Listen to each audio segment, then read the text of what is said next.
Shalom brothers and sisters dimanapun berada. Saat ini jumpa lagi dengan saya dalam video kali ini. Selamat menyaksikan dari awal sampai akhir ya. Mohon agar tidak di skip dan tidak diabaikan ya. Terima kasih sudah menonton.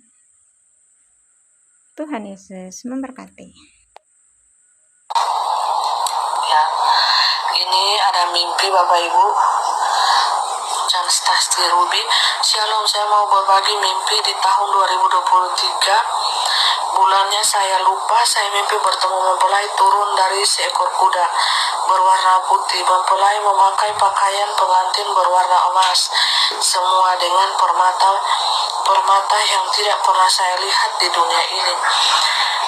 Ya, dan mata mempelai bersinar-sinar, ada kerudungnya. Sekali kebetulan dalam mimpi saya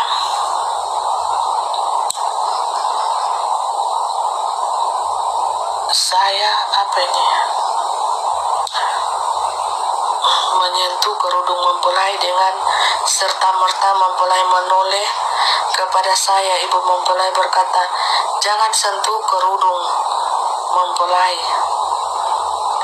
karena kamu adalah orang berdosa." Lalu saya terus tertunduk dan ibu mempelai terus dijemput kereta yang indah. Ini mimpi saya tahun lepas. Iya, haleluya. Terpuji-pujilah nama Tuhan, Bapak Yahweh, Bapak Yesus, Masih Elohim. Baju lenan, baju yang putih, kerudung, Bapak Ibu, jubah kebenaran, kekudusan itu pasti ada di setiap kita anak-anak Tuhan. Ya, bukan hanya saya, tetapi ibu-ibu yang cantik, ya, bapak-bapak yang ganteng, semuanya ada terdapat kain lenan putih, jubah kekudusan dan kebenaran. Hanya kan kalau pemimpin pujian itu Bapak Ibu kan ganti-ganti gaun kan di sana, makanya mempelai katakan ada yang warna-warni, dipenuhi dengan batu Swarovski, berlian. Sangat mewah deh, tidak ada baju itu di dunia ini. Mungkin baju itu digambarkan di dunia ini sebagai baju pengantin yang sangat mewah. Mungkin kita akan menyewanya ratusan miliar atau ratusan juta ya, untuk mendapatkan baju tersebut. Itu baju roh. Ya, bagaimana kita menghiasi roh kita ini supaya indah? Bagaimana kita bisa menghiasi roh kita ini supaya indah, Bapak Ibu? Hiasilah roh kita ini dengan kekudusan, kebenaran hidup. Ada dosa yang kita buat, baik itu melalui penglihatan, pemikiran, atau kata-kata, kita minta ampun. Ya, namanya manusia ya, tidak ada manusia yang sempurna. Harus cepat-cepat minta ampun, berseru kepada Tuhan, ampuni saya Tuhan. Nah, karena wadah manusia ini kan sudah berdosa.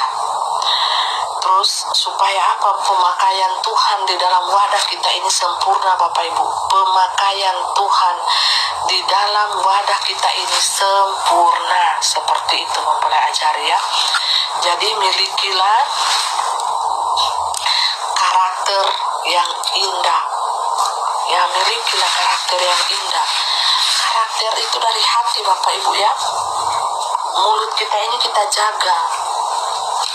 Ya, mulut kita ini kita jaga. Haleluya. Kalau kita marah, cukuplah 5 menit. Setelah itu tetap selesai. Jangan sampai matahari terbenam.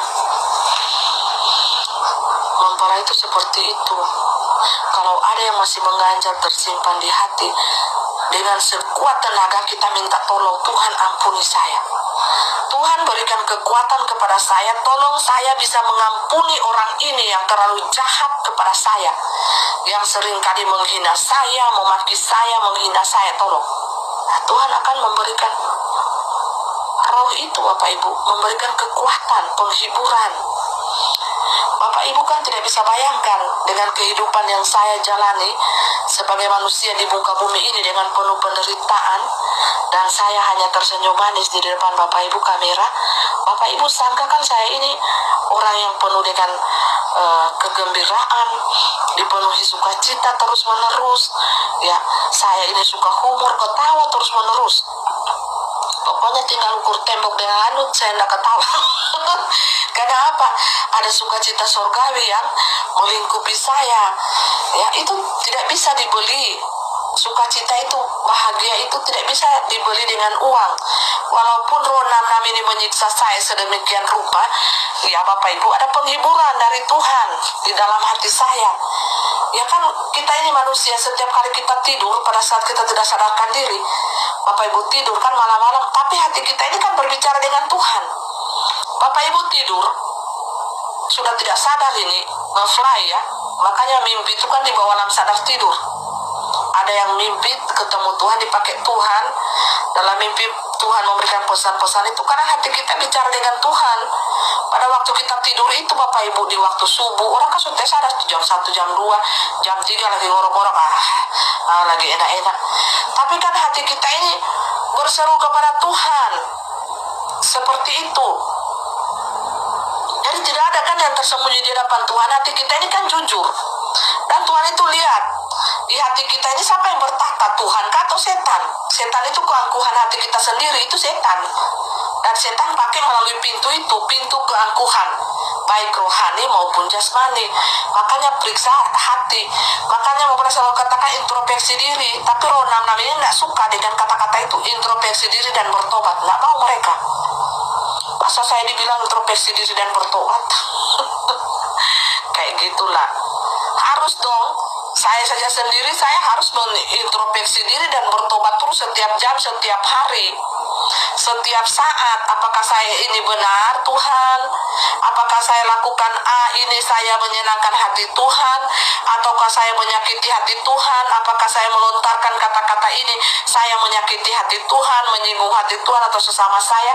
Itu kan perlu introspeksi diri itu masuk setiap per 5 menit, 10 menit. Janganlah hati kita ini angku Bapak Ibu. Roh 66 itu sangat angku. Firman Tuhan ini mereka katakan ini bukan untuk saya, tapi untuk mereka, untuk umat. No, tuh. Untuk mereka. Saya ini sok suci kudus. Padahal pembuat dosa minta ampun. Itu setan Bapak Ibu, ular. Makanya memperoleh hati-hati. Casingnya ganteng, cantik, atau isinya ular beludak semua. Andalannya logika, pintar ngomong. Makanya mereka ini pintar bolak-balikan cerita, pintar. Ya saya beginilah orangnya. Saya tidak tahu Bapak Ibu, pintar membolak-balikan cerita saya tidak tahu. Pokoknya bicara saja apa adanya. Kamu mau hakimi saya benar atau salah terserah. Saya bicara karena dari hati, saya berbicara dari hati.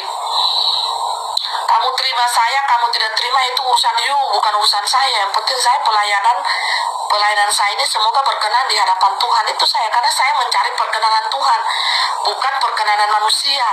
Saya bilang saya bukan hamba manusia, makanya saya tidak mencari pujian manusia, karena saya